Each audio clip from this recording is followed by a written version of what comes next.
भजन्ते मां जनाः सुकृतिनोऽर्जुनः। आर्तो जिज्ञासु अर्थार्थी ज्ञानी च भरतर्षभ। तेषां ज्ञानि नित्ययुक्ता एकभक्तिर्विशिष्यते। प्रियो हि ज्ञानिनोत्यर्थमहं स च मम प्रियः।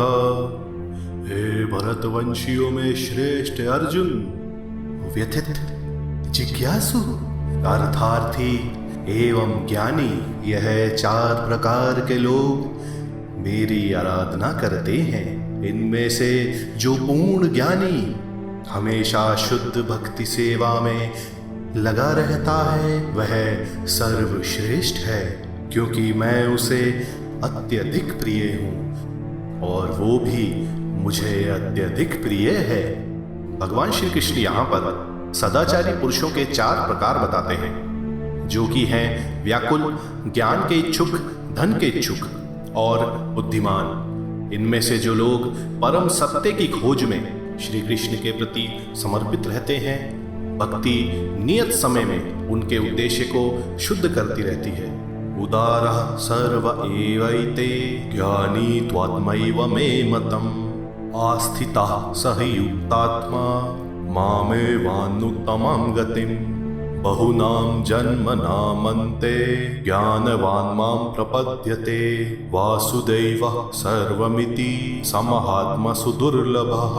निश्चय ही यह सभी उत्तम है, परंतु जो मेरे ज्ञान में स्थित है उसे मैं अपने ही समान मानता हूँ।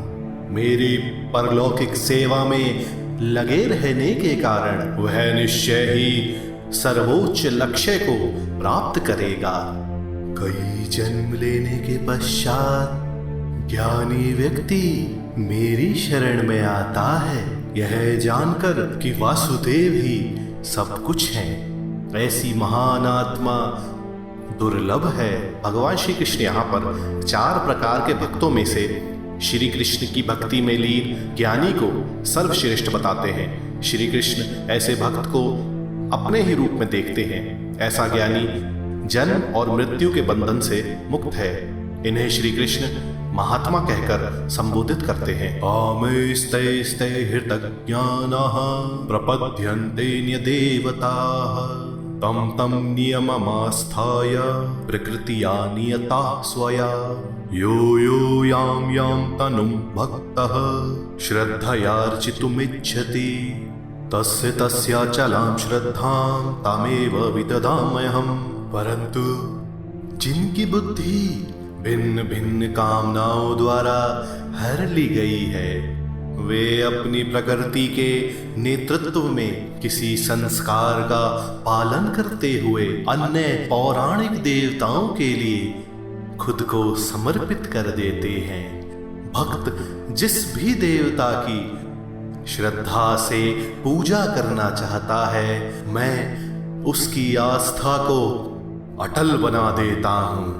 भगवान श्री कृष्ण यहाँ पर बताते हैं कि सभी देवी देवता सच्चिदानंद घन सगुण ब्रह्मण यानी भगवान श्री कृष्ण के ही अधीन हैं। इसलिए अगर कोई भक्त अपने स्वभाव से चलित होकर किसी अन्य देवता को भी पूजता है तो श्री कृष्ण उस भक्त की भक्ति को और भी दृढ़ कर देते हैं, क्योंकि सभी देवी देवता स्वयं परमात्मा के ही स्वरूप हैं। सतया श्रद्धया युक्तस्तस्य आराधनमीहते लभते च ततः कामान् मयैव विहितान् हितान्।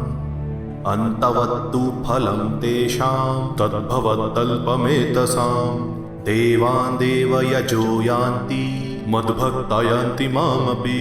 अव्यक्तं व्यक्तिमापन्नं मन्यन्ते मां बुद्धयः।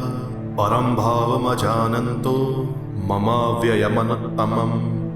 भक्ति से प्रभावित वह व्यक्ति उन देवताओं को प्रसन्न कर उन वंचित वस्तुओं को प्राप्त करता है जो वास्तव में मेरे ही द्वारा प्रदान की गई हैं। अल्प बुद्धि के पुरुष देवताओं की उपासना करके सीमित और अस्थायी फल प्राप्त करते हैं तथा उन्हीं देवताओं को प्राप्त करते हैं, किंतु मेरे परम भक्त अंततः मेरी ही शरण में आते हैं।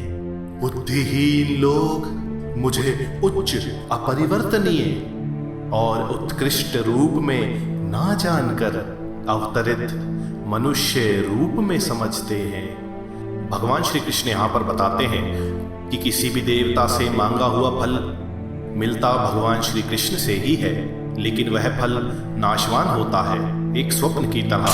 जो लोग मन एवं आत्मा से भगवान श्री कृष्ण के मार्ग पर चलते हैं, वे स्वयं श्री कृष्ण में ही एकत्व प्राप्त करते हैं। ऐसे बुद्धिमान लोग श्री कृष्ण का निर्गुण ब्रह्मन का स्वरूप ही सत्य मानते हैं, ना कि मनुष्य अवतार स्वरूप।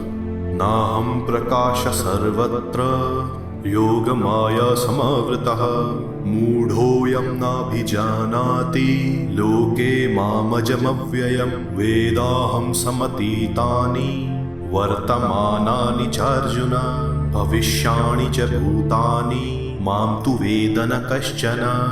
मैं योग माया से आच्छादित होने के कारण सबके सामने प्रकट नहीं होता, इसीलिए यह मोह ग्रसित संसार मुझे अजन्मा, अपरिवर्तनशील एवं अविनाशी नहीं जानता।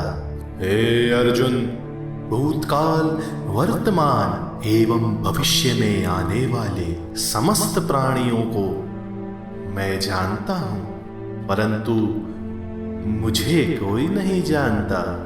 भगवान श्री कृष्ण यहाँ पर बताते हैं कि श्री कृष्ण के परम स्वरूप को माया के अंधकार में डूबे लोग नहीं देख पाते। इस संसार में जन्म एवं मृत्यु के बंधन से बंधे जितने भी लोग अब तक आए हैं, अभी आ रहे हैं एवं आगे आएंगे, उन सभी को भगवान श्री कृष्ण जानते हैं, परंतु श्री कृष्ण को पूर्ण स्वरूप में जानने वाले बहुत कम हैं। इच्छा द्वेष समुत्थेन द्वंद्व मोहेन भारत सर्वभूतानि सम्मोहं सर्गे यान्ति परन्तप येषां त्वन्तगतं पापं जनानां पुण्यकर्मणां ते द्वंद्व मोह निर्मुक्ता भजन्ते माम दृढ़व्रता। हे परंतप, राग द्वेष से उत्पन्न होने वाले द्वंद्व के कारण सभी प्राणी भ्रमित हो रहे हैं, परंतु जो पुण्यकर्मी पाप से नष्ट हो गए हैं, वे द्वंद्व रहित होकर दृढ़ता से मुझे ही बचते हैं। भगवान श्री कृष्ण यहाँ पर बताते हैं कि कामनाओं और ईर्ष्या की मोह माया में फंसे लोग जन्म एवं मृत्यु के इस कुचक्र से मुक्त नहीं हो पाते, लेकिन जो लोग निष्काम कर्म, तप एवं साधना से पाप रहित होकर श्री कृष्ण को भजते हैं, वे ही परम सत्य को प्राप्त करते हैं। जरा मरण मोक्षाय मामाश्रितयतन्ति ये ते ब्रह्म तद्विदु कृत्स्नम् अध्यात्मं कर्म चाखिलम् साधिभूताधिदैवं मां साधियज्ञं च ये विदुः प्रयाणकाले च मां ते विदुर्युक्तचेतसः। जो लोग मेरी शरण में आकर वृद्धावस्था एवं मृत्यु से मुक्ति पाने के लिए प्रयास करते हैं, वे ब्रह्म को, आत्मा को एवं कर्म को पूर्ण रूप से जानते हैं। जो लोग मुझे अधिभूत, अधिदैव एवं अधियज्ञ जानते हैं, वे अंतिम समय तक मुझ में ही ध्यान लगाए रहते हैं। श्री कृष्ण यहाँ पर बताते हैं कि उन्हें तत्व से जानकर उनकी भक्ति में लीन लोग इस संसार बंधन से ऊपर उठकर पर ब्रह्म परमात्मा में ध्यान लगाकर मुक्ति की राह पर चलते हैं। ऐसे लोग श्री कृष्ण को तत्व, देवताओं और यज्ञ अर्थात सत्व, रजो और तमस के साथ समझते हैं। वे इस संसार लोक से नियंत्रित मन के साथ ही